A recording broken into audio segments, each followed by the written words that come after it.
Good morning, good afternoon, good evening, जब भी मेरा वीडियो देखे तो चलो बच्चों, कल का रिवीजन तो कर ही लिया होगा। आज स्टार्ट करते हैं ऑर्गेनिक केमिस्ट्री का अपना अगला टॉपिक, जो है आपका एनर्जी कंसीडरेशन। हमने पहले दिन बात कर लिया था कंटेंट्स के अंदर इस टॉपिक की, एनर्जी कंसीडरेशन की। देखो बेटा, एनर्जी कंसीडरेशन यानी कि ऊर्जा का चिंतन अपना जो टॉपिक है, उसमें अपन क्या करने वाले हैं। अपन जानते हैं कि ऑर्गेनिक रिएक्शन में एक अपना रिएक्टेंट होता है जो कि प्रोडक्ट के अंदर कन्वर्ट होता है। अब एक सीधी सी बात, आप ये सोचो कि अगर कोई फायदा ही नहीं हो रहा रिएक्टेंट को प्रोडक्ट में कन्वर्ट होने में, तो वो क्यों कन्वर्ट होगा। हर एक सिस्टम इस पूरे यूनिवर्स के अंदर स्टेबिलिटी चाहता है, तो ये रिएक्टेंट भी मोर स्टेबल होने के लिए ही इस प्रोडक्ट में कन्वर्ट होता है। तो अपन क्या करते हैं कि रिएक्टेंट से प्रोडक्ट तक जो पाथवे चलता है, उस पाथवे के अंदर अपने को अब एनर्जी को कंसीडर करके चलना पड़ता है कि क्या ये जो सिस्टम है वो एनर्जी को कंज्यूम कर रहा है या ये सिस्टम एनर्जी को रिलीज कर रहा है। यानी कि दो चीजें होती है, या तो हो सकता है कि एनर्जी जो है वो यहाँ पर कंज्यूम हो जाए, या ये हो सकता है कि एनर्जी ये सिस्टम जो है वो रिलीज कर दे। इन दोनों ही कंडीशन में अपन दो अलग अलग टाइप के ऑर्गेनिक रिएक्शंस की बात करते हैं। अगर अपन बात करें थर्मोडायनेमिक एक्सपेक्ट में, यानी कि उष्मा गति के रूप से अगर अपन बात करते हैं, तो अपन जानते हैं कि रिएक्शंस जो है वो एंडोथर्मिक होती है, एज वेल एज जो सेकंड टाइप अपने पास यहाँ आता है वो आता है एक्सोथर्मिक रिएक्शन का। ये जो रिएक्शन का क्लासिफिकेशन था वो अपन ने इसी बेस पे तो किया था कि सिस्टम एनर्जी को कंज्यूम कर रहा है या एनर्जी को रिलीज कर रहा है। इस बेस पे अपन ने ये वाला क्लासिफिकेशन लिया था। तो आज अपन क्या देखने वाले हैं कि जब भी कोई ऑर्गेनिक रिएक्शन होती है, उस ऑर्गेनिक रिएक्शन में पूरे पाथवे के दौरान सिस्टम एनर्जी को एब्जॉर्ब करता है या सिस्टम एनर्जी को रिलीज करता है। यानी कि अपन ये बात करेंगे कि energy of product greater than reactant है या फिर energy of product less than reactant है। अपने इन दो टाइप की आज अपन लोग करने वाले हैं बात। इसी बेस पे इन दोनों को अपन करेंगे डिवाइड और एक ग्राफ बनाएंगे एनर्जी का अपना इस रिएक्शन के साथ में, कि रिएक्शन की जो प्रोग्रेस है, रिएक्शन की जो प्रोसेस है, उस पूरी प्रोसेस के दौरान एनर्जी किस तरीके से चल रही है। तो जल्दी से शुरू करते हैं अपन उस ग्राफ को बनाना। जल्दी से स्टार्ट कर लेते हैं इस ग्राफ को। ग्राफ में देखो, अगर मैंने आपसे बात करी थी दो कंडीशन की, एक था अपना रिएक्टेंट की एनर्जी जो है वो ग्रेटर देन प्रोडक्ट हो जाए। इस कंडीशन में जो ग्राफ बनेगा वो देखो, ये रही अपने पास रिएक्टेंट की एनर्जी, ये रही अपने पास प्रोडक्ट की एनर्जी। अपने को क्लियर नजर आ रहा है कि रिएक्टेंट की एनर्जी लेवल ऊपर है कंपेयर टू प्रोडक्ट। इस कंडीशन के अंदर इतनी एनर्जी यहाँ से बाहर निकलने वाली है। अगर सिस्टम एनर्जी को बाहर निकालता है तो वो रिएक्शन अपनी एक्सोथर्मिक रिएक्शन होती है, और exothermic reaction thermodynamically favoured reaction होती है। अब देखो, इस ग्राफ के अंदर जैसे जैसे रिएक्शन चलती जा रही है, यानी रिएक्टेंट जो है वो प्रोडक्ट में कन्वर्ट होता जा रहा है, वैसे वैसे इसके अंदर जो चेंजेस आ रहे हैं उसको अपन ने ग्राफ से डिनोट करा है। यहाँ पर अपने को दिख रहा है कि हाईएस्ट एनर्जी वाली ये ट्रांजिशन स्टेट होती है। कारण अपन जानते हैं कि रिएक्शन के अंदर बीच में बनने वाला जो इंटरमीडिएट होता है, जो ट्रांजिशन स्टेट होती है, वो ज्यादा एनर्जी को रखती है क्योंकि वो लेस स्टेबल होती है। लेस स्टेबल होने के कारण ही तो वो प्रोडक्ट में बदलती है। तो लेस स्टेबल जो ट्रांजिशन स्टेट है वो प्रोडक्ट में बदलेगी, इसलिए ये अपनी हाईएस्ट एनर्जी को यहाँ पर रखेगी। सेकंड अपन बात करते हैं कि इस बार अगर रिएक्टेंट की जो एनर्जी है वो प्रोडक्ट से कम हो जाए, इस कंडीशन में क्या होने वाला है, रिएक्टेंट की एनर्जी अपनी गेरी, प्रोडक्ट की एनर्जी इससे कुछ ऊपर वाले लेवल पर है। इस कंडीशन में जो रिएक्शन होगी वो अपनी एंडोथर्मिक यानी कि ऊष्माशोषी रिएक्शन होगी। इस अभिक्रिया में जो सिस्टम होगा वो एनर्जी को कंज्यूम करेगा। एनर्जी को कंज्यूम करने के कारण थर्मोडायनेमिकली ये रिएक्शन जो है वो फेवर्ड रिएक्शन की कैटेगरी में अपने नहीं जाएगी। इस तरीके से अपन ये रिएक्शन का ग्राफ देख सकते हैं। एक और चीज आपको यहाँ नजर आ रही है, डेल एच, एंथैल्पी। अगर अपन रिएक्शन के लिए एंथैल्पी की बात करें, तो अगर प्रोडक्ट की एंथैल्पी में से रिएक्टेंट की एंथैल्पी को माइनस कर दिया जाए तो अपने पास उस रिएक्शन के लिए एंथैल्पी चेंज आ जाता है। इस तरीके से अपने को ये नजर आ रहा है कि इन ग्राफ के थ्रू अपन एक चीज देख पा रहे हैं कि रिएक्शन के अंदर जो एनर्जी होती है वो एंडोथर्मिक और एक्सोथर्मिक दोनों रिएक्शन के अंदर वेरी करती है। एज वेल एज अपने को ये भी नजर आ रहा है कि ये जो ट्रांजिशन स्टेट है वो अपने हायर एनर्जी पर होता है। इसके साथ एक चीज और देख लेते हैं, ट्रांजिशन स्टेट के अलावा अपने पास में रिएक्शन के अंदर इंटरमीडिएट्स भी बन करके आते हैं। अब अगर अपन बात करें कि रिएक्शन के इंटरमीडिएट और रिएक्शन के ट्रांजिशन स्टेट में क्या अंतर होता है, तो अपने को पता है कि इंटरमीडिएट जो होते हैं वो अपन ने देखे थे कल के लेक्चर में कि कार्ब कैटायन हो सकता है, एनायन हो सकता है, रेडिकल हो सकता है, कार्बिन, बेंजाइन, नाइट्रिन, इस तरीके के इंटरमीडिएट होते हैं जो कम से कम इस ट्रांजिशन स्टेट से तो कम एनर्जी वाले होते हैं क्योंकि वो ज्यादा स्टेबल होते हैं। अगर ये इंटरमीडिएट ज्यादा स्टेबल हैं कंपेयर टू ट्रांजिशन स्टेट, तो इनकी एनर्जी अपने आप कैसी हो गई, कम हो गई। ठीक है बेटा, आगे देखो, ये जो ट्रांजिशन स्टेट है और इंटरमीडिएट है, इनमें अगर अपन अंतर की बात करें तो ट्रांजिशन स्टेट को अपन डिटेक्ट नहीं कर सकते, जबकि अपन इंटरमीडिएट को डिटेक्ट भी कर सकते हैं और ट्रैप भी कर सकते हैं। अपन ने कल ढेर सारी रिएक्शंस देखी थी जहां अपन ने इंटरमीडिएट की स्टडी करी थी और देखा था कि इस रिएक्शन में ये इंटरमीडिएट बनता है। इसके साथ ही ट्रांजिशन स्टेट और इंटरमीडिएट की एनर्जी का भी अपने को पता चल गया। मान लो किसी रिएक्शन के अंदर रिएक्टेंट से प्रोडक्ट बनते वक्त सबसे पहले ट्रांजिशन स्टेट फर्स्ट बनती है, उसके बाद में इंटरमीडिएट बनता है और थर्ड अपने पास ट्रांजिशन स्टेट सेकंड बन के आती है, जिसके बाद में प्रोडक्ट बन के आता है।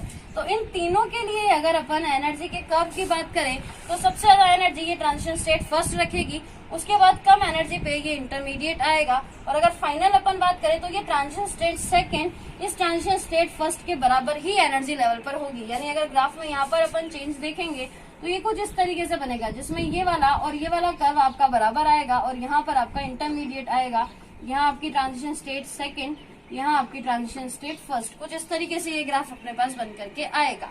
एनर्जी कंसिडरेशन का टॉपिक अपना यहाँ पर होता है खत्म। एनर्जी कंसिडरेशन में केवल दो अलग अलग रिएक्शन जो अपन एनर्जी के बेस पर डिवाइड करके चलते हैं, एक्सोथर्मिक और एंडोथर्मिक रिएक्शन, उनके अंदर बनने वाले ग्राफ की स्टडी करनी होती है।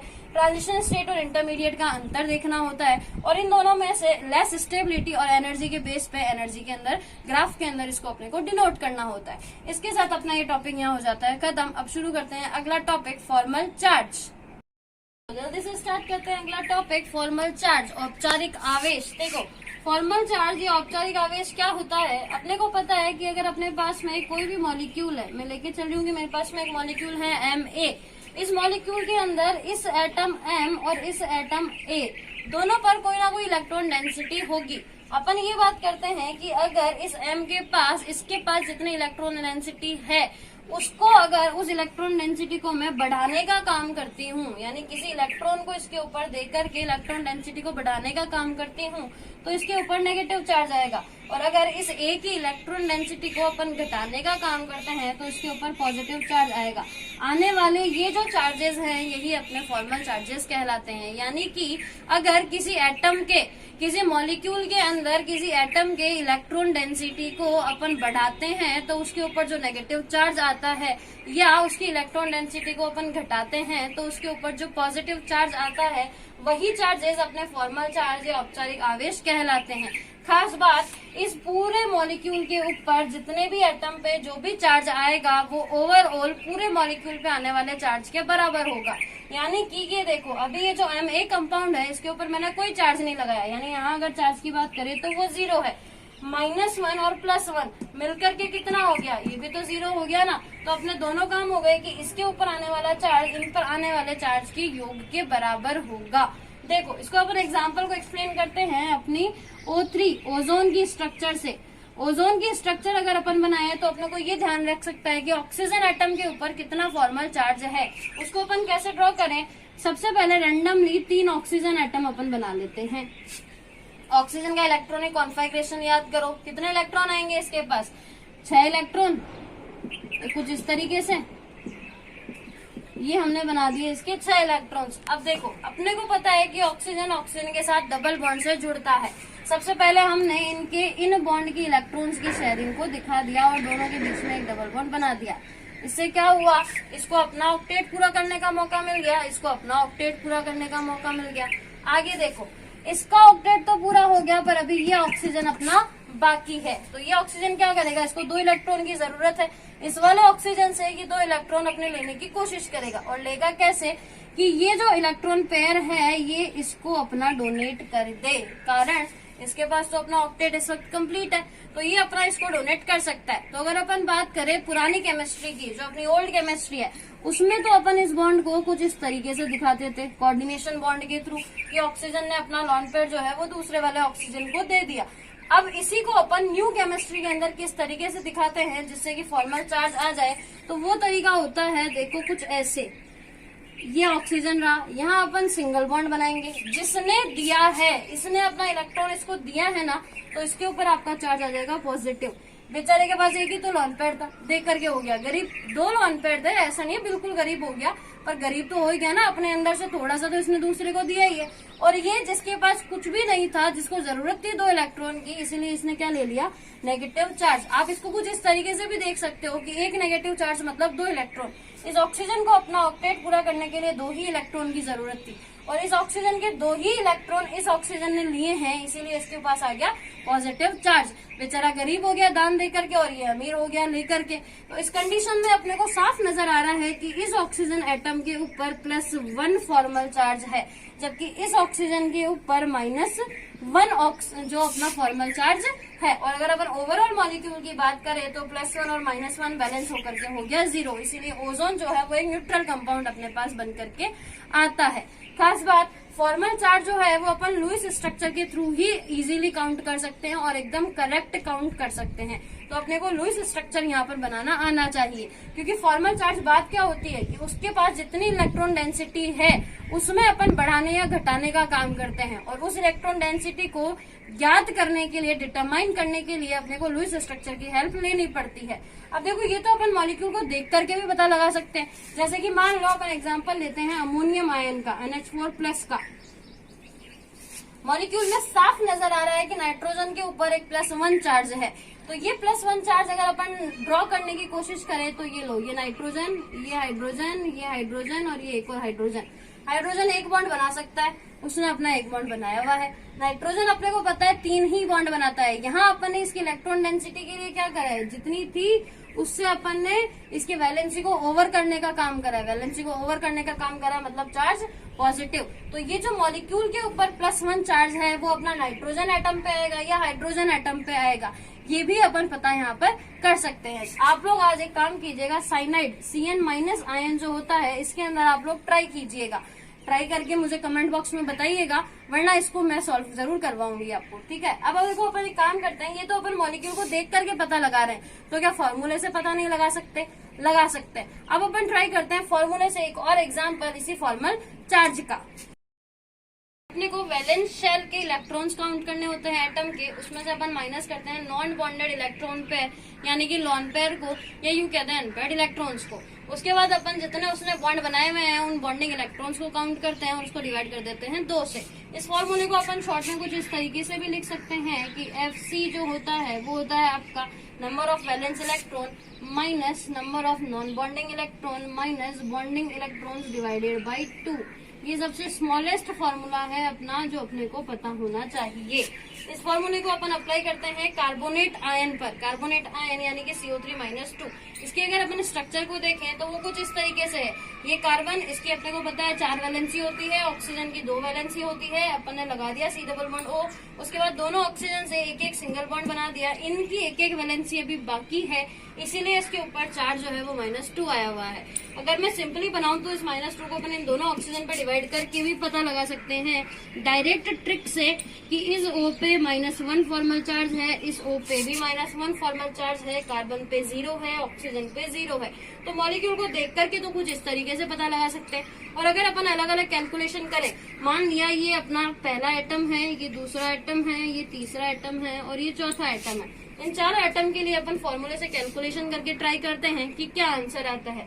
तो चलो पहले वाले ऑक्सीजन की अपन करते हैं बात। ऑक्सीजन के वैलेंस शेल में एटम इलेक्ट्रॉन्स कितने होते हैं, कितने इलेक्ट्रॉन्स होते हैं? 6। अगर ऑक्सीजन के वैलेंस शेल में 6 इलेक्ट्रॉन है तो अपन ने लिख दिया 6 minus number of non bonded electron pair. इस ऑक्सीजन के पास देखो कितने लॉन पेयर नजर आ रहे हैं। ऑक्सीजन ने 2 बॉन्ड बनाए हुए हैं, तो लॉन पेयर कितने हैं इसके पास में अभी?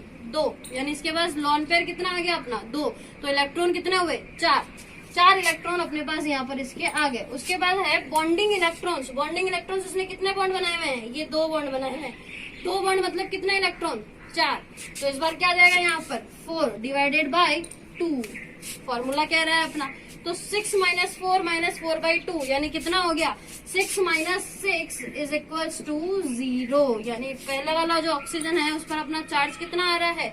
0। चलो अब अपन बात करते हैं कार्बन की। कार्बन के ऊपर अपने को नजर आ रहा है कि कार्बन के वैलेंस शेल में कितने इलेक्ट्रॉन्स होते हैं?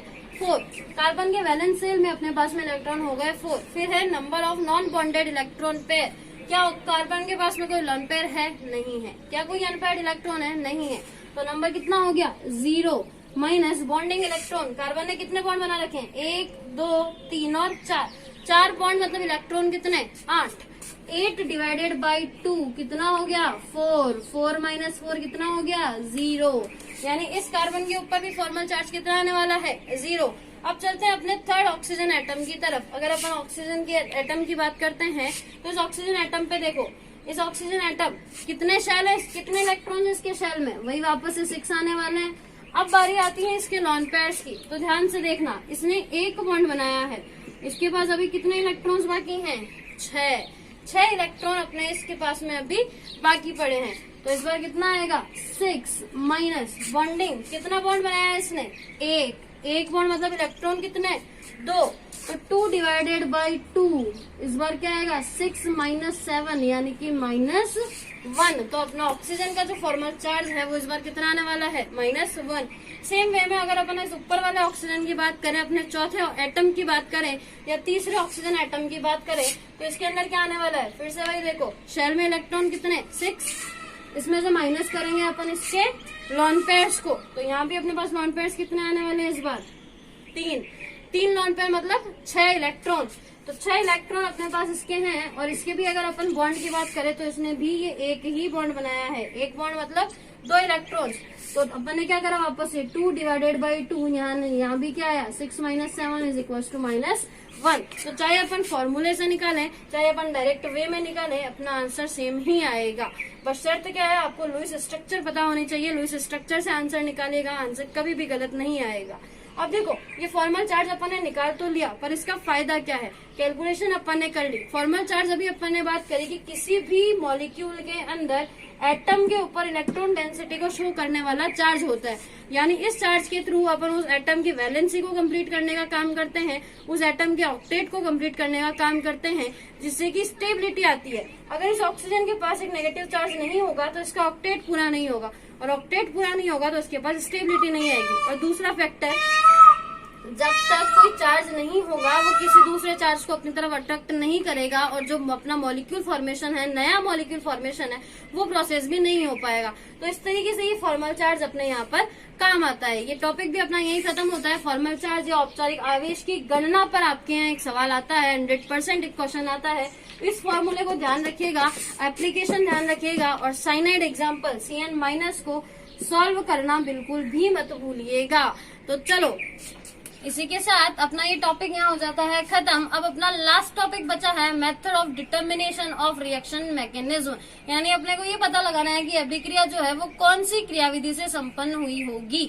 ये वाला टॉपिक अपन कल की क्लास में डिस्कस करने वाले हैं। कल के वीडियो लेक्चर का वेट कीजिएगा, सेम इसी टाइम 11 बजे।